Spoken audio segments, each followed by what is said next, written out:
പ്രണയം ഭാഗം 1. രചന ഗായത്രി ദേവി. അമ്മ, ഇന്ദ്രനെ എനിക്ക് വേണം. അതിനി എന്ത് ചെറ്റത്തരം വേണേലും ചെയ്യാൻ ഈ ശിവദക്ഷിണ തയ്യാറാണ്.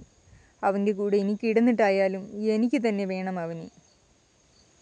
ചുവന്നു വിറഞ്ഞ കണ്ണുകളോടെ തൻ്റെ മുന്നിലെ കണ്ണാടി വാളിലേക്ക് മുഷ്ടി ചുരുട്ടിയിടിക്കുന്ന വെളുത്തു തുടുത്ത ഒരു പെൺകുട്ടി.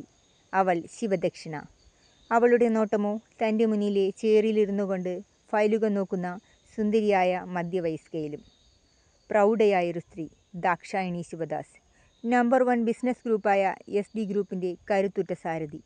അവരിലെ നോട്ടവും ഭാവവുമൊക്കെ ആരെയും ആകർഷിക്കുന്നതും അനുസരിപ്പിക്കുന്നതും. തെല്ലൊരു നേരം അവർ മകളിലേക്ക് തന്നെ നോക്കിയെങ്കിലും പെട്ടെന്ന് തന്നെ തൻ്റെ കണ്ണുകൾ ഇറുകെ അടച്ചുപോയി. ആകെയുള്ള തൻ്റെ പൊന്നുമകൾ. പക്ഷേ നാവിൽ നിന്നും പതിക്കുന്ന രക്തം പൊടിയുന്ന വാക്കുകളുടെ മൂർച്ചയിലും ദേഷ്യം വമിക്കുന്ന പ്രവർത്തികളിലും ആ അമ്മ കണ്ടതോ അവളുടെ ഉള്ളുരുകുന്ന പ്രണയ നൊമ്പരം തന്നെയായിരുന്നു. അച്ഛനില്ലാത്ത കുട്ടിയാണവൾ. അതിനാൽ തന്നെ ഇച്ചിരി ലാളിച്ചു തന്നെയാണ് അവരവളെ വളർത്തിയത്. അതിൻ്റേതായ എടുത്തുചാട്ടവും പ്രായത്തിൻ്റെ ചോരത്തിളപ്പും കൂടിയായപ്പോൾ ആകെ അതിരുകവിഞ്ഞുപോയി. അവളുടെ പ്രണയം അങ്ങോട്ട് മാത്രമാണെന്നും അതിലവൾ 100% ആത്മാർത്ഥതയോടെ ആയിരുന്നുവെന്നും അവർക്ക് തന്നെ മനസ്സിലായത് വളരെ തൊട്ടടുത്ത പ്രായത്തിൻ്റെ ആകർഷണമായാണ് അവർക്ക് ആദ്യമൊക്കെ തോന്നിയത്. കാരണവുമുണ്ട്. അവരുടെ മകൾ തികച്ചും വ്യത്യസ്തയാണ്. അധികമാരോടും അവൾ കൂട്ടുകൂടില്ല. പിന്നെയോ എല്ലാത്തിനും സ്വന്തമായുള്ള അഭിപ്രായങ്ങളും തീരുമാനങ്ങളും. അവളുടെ രൂപവും ഭാവവുമൊക്കെ ഒരു അധികാരം നിറഞ്ഞതും. എന്തിനുമേതിനും വെളിപ്പാടകലെ അവൾക്കായി ഓടിയെത്തുന്ന ജോലിക്കാർ, ഗാർഡ്സ്, പിന്നെ ഇട്ടുമൂടാനുള്ള സ്വത്തുകൾ. ഒന്നിനും ഒരു കുറവുമില്ല. അപ്പോൾ അങ്ങനെയുള്ളവൾ അവളെ അത്രയും ഒഴിവാക്കുകയും അധിക്ഷേപിക്കുകയും ചെയ്യുന്നൊരാളെ ഹൃദയത്തിലേറ്റുമെന്ന് ആരാണ് വിശ്വസിക്കുക? ഇച്ചിരി അസ്വസ്ഥതയോടെ ദാക്ഷായണി തൻ്റെ നെറ്റിയൊന്ന് ഒഴിഞ്ഞുകൊണ്ട് മകളെ ആകമാനം നോക്കി. കണ്ണുനീർ പടർന്ന ആ കവിൾത്തടങ്ങൾ വല്ലാതെ ചുവന്നിട്ടുണ്ട്. പൊതുവെ ചുവന്ന ചുണ്ടുകൾ ആണവൾക്ക്. കരഞ്ഞതുകൊണ്ട് തന്നെ അതിനേക്കാൾ ചുവന്ന പോലെ. ചെറുതായി വിതുമ്പൽ കടിച്ചു പിടിക്കാൻ ശ്രമിച്ചു പരാജയപ്പെട്ടതുപോലെ അവൾ തേങ്ങുന്നുമുണ്ട്. പേരുകേട്ട ബിസിനസ്സുകാരിയായ SD ഗ്രൂപ്പിൻ്റെ അധികാരി ദാക്ഷായണി ആരുടെ മുന്നിലും പരാജയം സമ്മതിക്കാറില്ല. പക്ഷേ ബിസിനസ് പോലെയല്ലല്ലോ മകൾ. ഇവിടെ വെട്ടൊന്ന് തുണ്ടൻ രണ്ടെന്ന പോളിസി ഒരിക്കലും പറ്റില്ല. ഭർത്താവ് ശിവദാസനുണ്ടായിരുന്നപ്പോൾ അവർക്കൊന്നും അറിയണ്ടായിരുന്നു. എല്ലാം അദ്ദേഹത്തിൻ്റെ കയ്യിൽ അത്രയും ഭദ്രവുമായിരുന്നു. അതിനി കുടുംബമായാലും ബിസിനസ്സായാലും. എന്തു ചെയ്യാൻ? ഒരു ഹാർട്ട് അറ്റാക്കിൻ്റെ രൂപത്തിൽ അദ്ദേഹത്തെ ദൈവം നേരത്തെയങ്ങു വിളിപ്പിച്ചു. അവരൊന്ന് കണ്ണടച്ച് അദ്ദേഹത്തിൻ്റെ ചിരിയാർന്ന മുഖം ഓർത്തു. വല്ലാത്തൊരു പോസിറ്റീവ് വൈബാണ് ആ ചിരിക്ക്. മനസ്സിലെ പിരിമുറുക്കങ്ങൾ കുറഞ്ഞതുപോലെ. ശേഷമൊന്ന് നിശ്വസിച്ചു കൊണ്ടവർ പതിയെ മകൾക്ക് അരികിലേക്ക് നടന്നു. ശിവ, കൂടെ കിടന്നാൽ ഉണ്ടാകുന്നത് പ്രണയമാണെന്ന് ആരാ നിന്നോട് പറഞ്ഞേ? അവിടെ ഉണ്ടാകുന്നത് കാമം മാത്രമാണ്. വെറും 2 ശരീരങ്ങളുടെ ആഗ്രഹപൂർത്തീകരണം. അതിനി പ്രണയമോ ബന്ധമോ പരിചയമോ പോലും ആവശ്യമില്ല. വെറും കാമത്തിൻ്റെ തീക്ഷ്ണത മാത്രം മതി. ചെറുപുഞ്ചിരിയോടെ എന്നാൽ തികച്ചും ഗൗരവത്തോടെ കൈകൾ നെഞ്ചിലേക്ക് പിണച്ചു കെട്ടി തൻ്റെ മുന്നിൽ വന്നു നിന്ന് ആത്മവിശ്വാസത്തോടെ സംസാരിക്കുന്ന അമ്മ. ശിവയും തെല്ലൊരു പകപ്പോടെയാണ് അവരെ നോക്കിയത്. ശരിക്കും അമ്മ തന്നോട് ദേഷ്യപ്പെടുമെന്നാണ് അവൾ വിചാരിച്ചത്. അല്ലെങ്കിലും ഏതൊരമ്മയാണ് മകൾ ഒരാളെ കൂടെ കിടന്നിട്ടായാലും നേടുമെന്ന് പറയുമ്പോൾ ആത്മനിയന്ത്രണത്തോടെ കേട്ടുനിൽക്കുന്നത്? പക്ഷേ ഇവിടെയും താൻ ഭാഗ്യവതിയാണ്. തന്നെ മനസ്സിലാക്കുന്ന, തൻ്റെ അതേ രീതിയിൽ ചിന്തിച്ചു മറുപടി തരുന്ന അമ്മയെ ദൈവം തന്നു. എങ്കിലും സങ്കടത്തോടെ അവൾ അമ്മയെ നോക്കി പറഞ്ഞു, പിന്നെ എൻ്റെ അമ്മ ഞാൻ വേണ്ടേ? എന്താ ഞാൻ ചെയ്യണ്ടേ? ഞാനത്ര മോശം കുട്ടിയാണോ? അതോ സുന്ദരിയല്ലേ? അതോ പണമില്ലേ? പിന്നെ എന്താ? തെല്ലൊരു വാശിയോടെ മത്സരബുദ്ധിയോടെ തന്നോട് കൊമ്പ് കോർക്കുന്ന മകളെ ആ അമ്മ തികച്ചും വാത്സല്യത്തോടെയാണ് നോക്കിയത്. പണവും സൗന്ദര്യവുമൊന്നും പ്രണയത്തിൻ്റെ ആധാരങ്ങളല്ല ശിവ. പ്രണയം മനസ്സിൽ നിന്നാണ് വരേണ്ടത്. ഇവിടെ ഇന്ദ്രജിത്തിന് നിന്നോട് അങ്ങനെയൊരു ഫീൽ തോന്നിക്കാണില്ല. അതിലവന് നമുക്ക് തെറ്റു പറയുവാൻ കഴിയുമോ കുട്ടി? അവനും സ്വാതന്ത്ര്യമില്ലേ അവൻ്റെ പ്രണയം നേടുന്നതിൽ, അവൻ്റേതായ രീതിയിൽ ചിന്തിച്ചു നോക്കുന്നതിൽ? തികഞ്ഞൊരു യുക്തിഭാവത്തോടെ അമ്മ തിരികെ ചോദ്യം ചോദിക്കുമ്പോൾ ശിവ ആദ്യമൊന്ന് പതറി. എങ്കിലും അവളിൽ എല്ലാത്തിനുമുള്ള മറുപടിയുണ്ടായിരുന്നു. അതെന്താമേ? ഞാനയാ പറഞ്ഞ പോലെ അഹങ്കാരം പിടിച്ചയാൾ ആയതുകൊണ്ടാണോ? അതോ ആരെയും കൂസാത്ത, ആരോടും ഒരു പ്രതിബദ്ധത കാണിക്കാത്ത, അയാൾ പറയുന്ന പോലെ സ്വർണ്ണ തളികയിൽ ചോറുണ്ണുന്ന പണക്കാരി എന്നതുകൊണ്ടോ? ഇനിയുമേറെയുണ്ടമ്മ എനിക്കുള്ള വിശേഷണങ്ങൾ. പക്ഷെ പറ്റുന്നില്ല ഒന്നും പറയുവാൻ. തൊണ്ട വിങ്ങിപ്പോവുക. മകളിലെ സങ്കടം അവരെയും വേദനിപ്പിക്കുന്നുണ്ട്. എങ്കിലും അവർ പതറാതെ അവളെ സാന്ത്വനിപ്പിക്കുവാൻ തന്നെ ശ്രമിച്ചു. എൻ്റെ ശിവ, ഇങ്ങനെ നീ ചൈൽഡിഷാകാതെ. അതയാൾ വെറുതെ ദേഷ്യം വന്നപ്പോൾ പറഞ്ഞാവും. പിന്നെ എൻ്റെ കുട്ടിക്ക് കുറച്ച് അഹങ്കാരവും തലയെടുപ്പും ഒക്കെ കൂടുതലാ എന്ന് വച്ചിട്ട് അവനാരാ എൻ്റെ കുട്ടിയെ വായിൽ തോന്നിയതൊക്കെ വിളിച്ചു പറഞ്ഞ് വേദനിപ്പിക്കുവാൻ? അവൻ ഇഷ്ടമില്ല എന്ന് കരുതി നിന്നെ വേദനിപ്പിക്കാൻ അവൻ അർഹതയില്ല. എങ്കിലും കുറച്ചൊക്കെ അവൻ്റെ ഭാഗത്തും ന്യായമുണ്ടെന്ന് തോന്നിപ്പോകുന്നു. നമ്മളെ വെറുതെ ഒരാൾ ഇഷ്ടമില്ല എന്നതിനെ അറിയിച്ചിട്ടും ശല്യം ചെയ്യുമ്പോൾ അയാൾക്കും ടെമ്പർ തെറ്റിപ്പോയി കാണും. എൻ്റെ കുട്ടി, അതൊന്നും ആലോചിച്ച് വിഷമിക്കാതെ.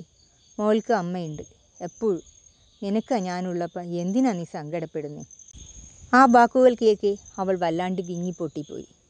മാ, ഞാനാകെ തകർന്നു നിൽക്കുക. 3 വർഷമായി ഒരു പട്ടിയെപ്പോലെ പിറകെ നടക്കുന്നു.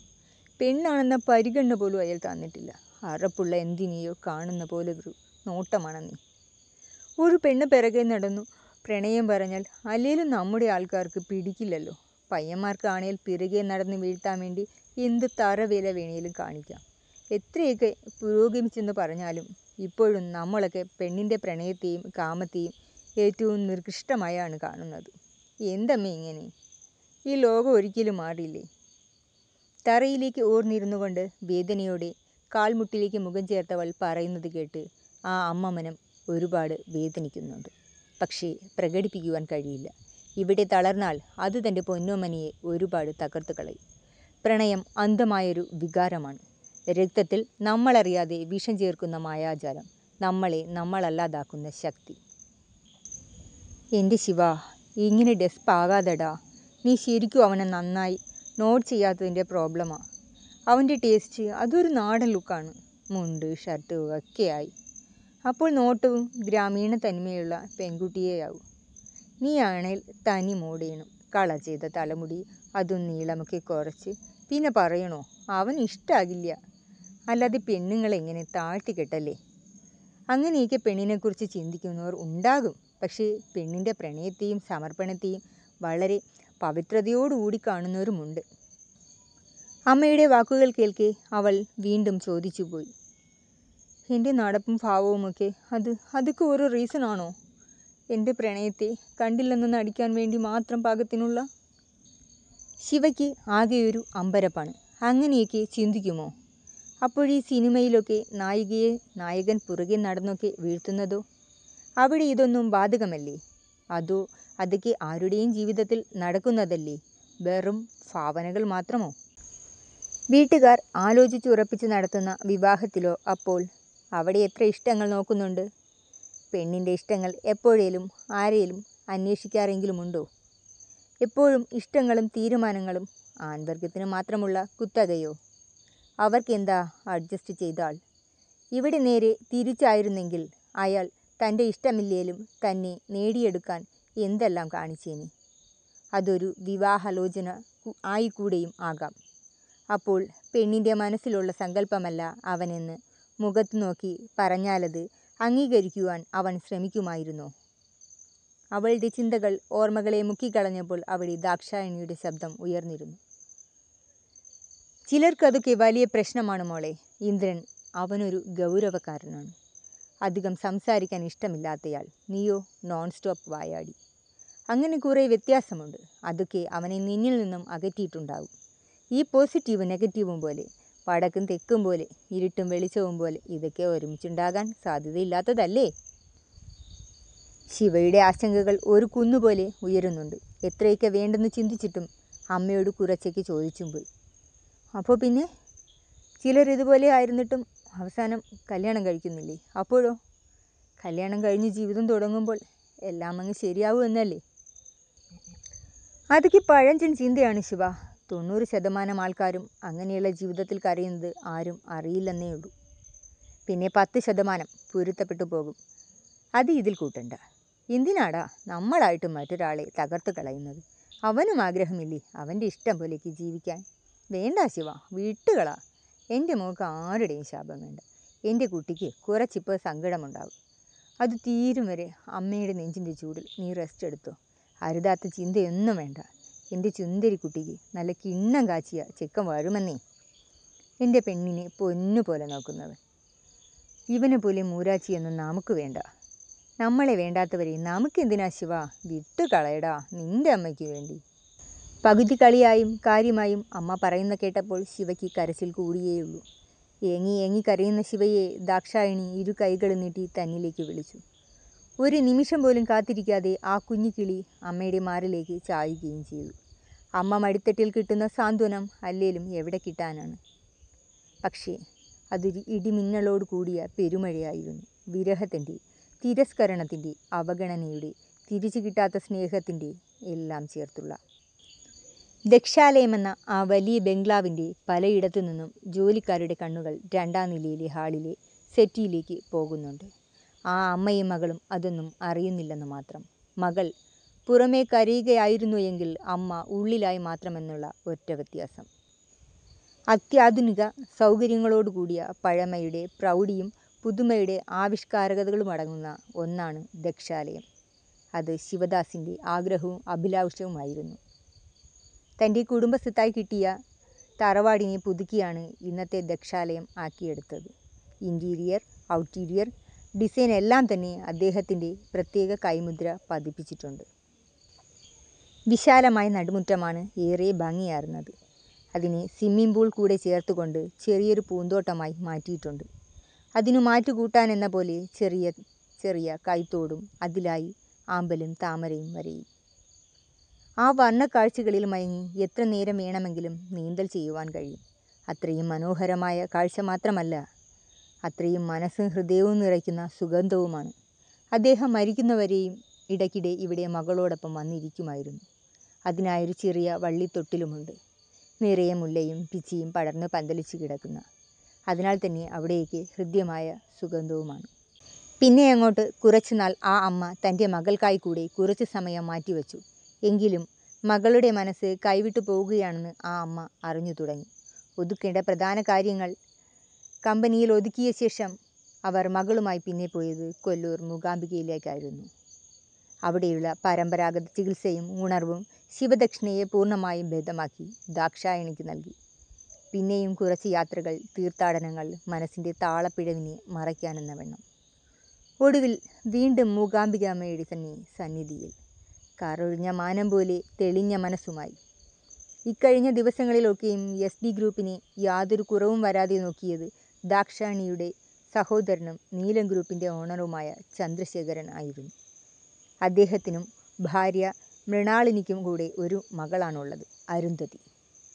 ശിവക്കുട്ടി എങ്ങനെയാണോ അതിൻ്റെ നേർ വിപരീതം. അടക്കവും ഒതുക്കവും ഒക്കെയുള്ള ശാലീന സുന്ദരി. മുട്ടപ്പമുള്ള തലമുടി, പൊന്നിൻ്റെ നിറം, ചുമന്ന അധരങ്ങൾ, താമരമിഴികൾ, അങ്ങനെ ഒരു സുന്ദരിക്കുട്ടി. ചന്ദ്രശേഖറും മൃണാളിനിയും ഒരു ഗ്രാമപ്രദേശത്താണ് താമസം. അതുകൊണ്ട് തന്നെ നാടുമായും നാട്ടുകാരുമായുമൊക്കെ അയാൾക്ക് നല്ലൊരു ബന്ധവും കൂടെയുണ്ട്. ശിവ വളർന്നു വന്നത് അൾട്രാ മോഡേൺ ബിസിനസ് സ്റ്റൈലിൽ ആയിരുന്നുവെങ്കിൽ അരുന്ധതി തനി നാടൻ ജീവിതത്തിലും. ഇടയ്ക്കിടെ ശിവയും എവിടെ കൂടാറുണ്ട്. എങ്കിലും അധികമൊന്നും ദക്ഷാലയം വിട്ടുമാറി നിൽക്കാറില്ല. അമ്മയെ തനിച്ചാക്കി പോരാനുള്ള ഇച്ചിരി സങ്കടം. ഹലോ കൂട്ടുകാരെ, ഈ പ്രണയം കഥയുടെ 2ാമത്തെ എപ്പിസോഡ് ഉടനെ തന്നെ ഞാൻ അപ്ലോഡ് ചെയ്യുന്നതാണ്. ഇതെൻ്റെ ആദ്യത്തെ അറ്റംപ്റ്റാണ്. ഇതിൽ ഒരുപാട് തെറ്റുകുറ്റങ്ങൾ വന്നിട്ടുണ്ടെന്ന് എനിക്കറിയാം. അത് നികത്തി അടുത്ത പാർട്ട് പോസ്റ്റ് ചെയ്യാൻ ഞാൻ വളരെ പരമാവധി ശ്രമിക്കുന്നതാണ്.